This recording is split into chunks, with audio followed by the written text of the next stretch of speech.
หลังจากที่อิสราเอลปฏิเสธข้อตกลงหยุดยิงในฉนวนกาซาพร้อมปฏิบัติการโจมตีทางอากาศถล่มหลายพื้นที่ในเมืองราฟาเพื่อเปิดทางให้ทหารภาคพื้นดินต่อมาก็ได้สั่งปิดจุดผ่านแดนเมืองราฟาที่ติดกับอียิปต์และเข้ายึดพื้นที่บริเวณพรมแดนฝั่งกาซาเมื่อรุ่งเช้าวานนี้หลังจากนั้นกองกำลังป้องกันอิสราเอลหรือ IDF ก็ได้ส่งขบวนรถถังติดธงชาติอิสราเอลเคลื่อนเข้าสู่พื้นที่ตะวันออกของเมืองราฟาและมีการโปรยใบปลิวเตือนชาวปาเลสไตน์ให้อพยพออกจากพื้นที่ทันทีล่าสุดนายโจอาฟ กัตแลนรัฐมนตรีกลาโหมอิสราเอลได้ออกแถลงการระบุว่าอิสราเอลได้เริ่มปฏิบัติการทางทหารในพื้นที่ราฟาแล้วซึ่งจะดำเนินต่อไปและจะขยายออกไปตามความจำเป็นอย่างไรก็ดีไม่ว่าจะมีขั้นตอนใดก็ตามที่เราจะสามารถบรรลุถึงการกลับมาของตัวประกันของเราได้นั้นเราก็จะทำเพราะงานนี้มีความสำคัญสูงสุดเราไม่ได้กำลังต่อสู้ทางยุทธวิธีกับกองทหารใดกองหนึ่ง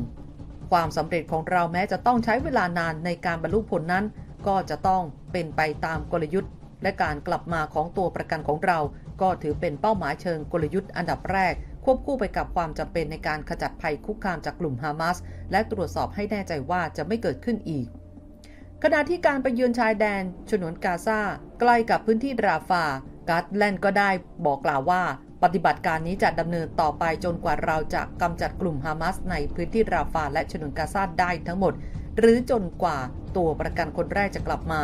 ทีนี้เรายินดีที่จะประนีประนอมเพื่อนำตัวประกันกลับมาแต่ถ้าตัวเลือกนั้นถูกลบออกเราจะดำเนินการต่อไปและจะขยายปฏิบัติการให้ลึกเข้าไปมากยิ่งขึ้นสิ่งนี้จะเกิดขึ้นทั่วทั้งฉนวนกาซาทางใต้ตรงกลางและในทางเหนือด้วยส่วนทางด้านเดวิด เมนเซอร์โฆษกรัฐบาลอิสราเอลระบุว่าตลอด 24 ชั่วโมงที่ผ่านมาหน่วยภาคพื้นดินของกองกำลังป้องกันอิสราเอลหรือ IDF และเครื่องบินขับไล่จากกองทัพอากาศได้ทำลายเป้าหมายหลายแห่งในเมืองราฟาซึ่งเกี่ยวข้องกับกลุ่มฮามาสโดยสังหารแนวรวบ 20 คนและพบอุโมงค์ใต้ดิน 3 แห่งเมนเซอร์ย้ำว่าเป้าหมายของอิสราเอลยังไม่เปลี่ยนแปลงนั่นคือการกำจัดกลุ่มฮามาสแม้การเจรจายังคงเดินหน้าต่อไปเพื่อหาข้อสรุปเกี่ยวกับการปล่อยตัวประกันและการหยุดยิงกับกลุ่มฮามาสนอกจากนี้เมนเซอร์ยังสนับสนุนให้องค์กรระหว่างประเทศทำหน้าที่อพยพประชาชนออกจากเมืองราฟาก่อนที่อิสราเอลจะเปิดฉากบุกเมืองราฟาพร้อมทั้งย้ำว่าความช่วยเหลือยังคงเข้าสู่ฉนวนกาซาได้เป็นประจำทุกวันแม้เมื่อวานนี้กองทัพอิสราเอลจะส่งกำลังทหารควบคุมจุดผ่านแดนเมืองราฟาฝั่งฉนวนกาซาก็ตามอย่างไรก็ตามหน่วยงานหลายแห่งของสหประชาชาติระบุว่าจุดข้ามแดน2 แห่งซึ่งเป็นเส้นทางเข้าสู่ฉนวนกาซายังคงถูกปิดกั้นทำให้ไม่สามารถส่งความช่วยเหลือให้กับประชาชนได้ขณะที่ปริมาณสิ่งของจำเป็นที่เก็บไว้ในพื้นที่เริ่มเหลือน้อยแล้ว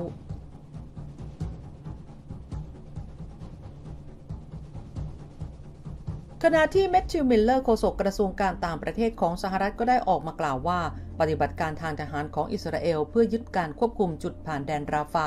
ระหว่างอียิปต์และฉนวนกาซา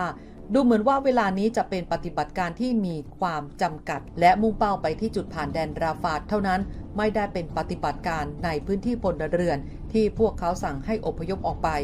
ปฏิบัติการดังกล่าวนี้ไม่เข้าข่ายเป็นปฏิบัติการในราฟาที่สหรัฐได้เตือนอิสราเอลไม่ให้กระทำการใดๆทีนี้อิสราเอลสัญญาว่าจะปฏิบัติการเฉพาะในพื้นที่ทางตะวันออกของเมืองเท่านั้นและจะไม่ทำลายโครงสร้างพื้นฐานบริเวณชายแดนด้วย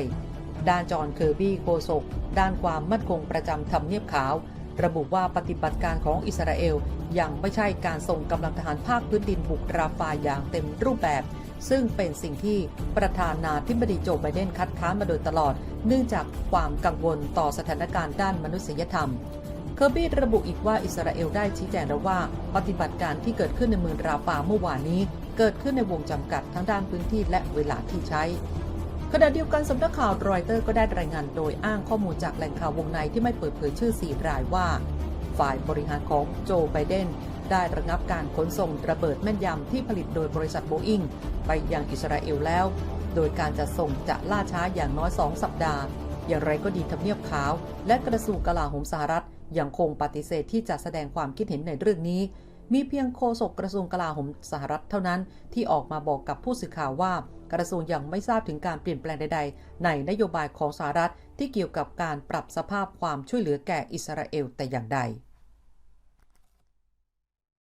มาร่วมสนับสนุนท็อปนิวส์นำเสนอความจริงได้แล้ววันนี้ เพียงกดปุ่ม Super Thanks แล้วเลือกจำนวนเงินตามที่ต้องการได้เลยครับ ขอบคุณครับ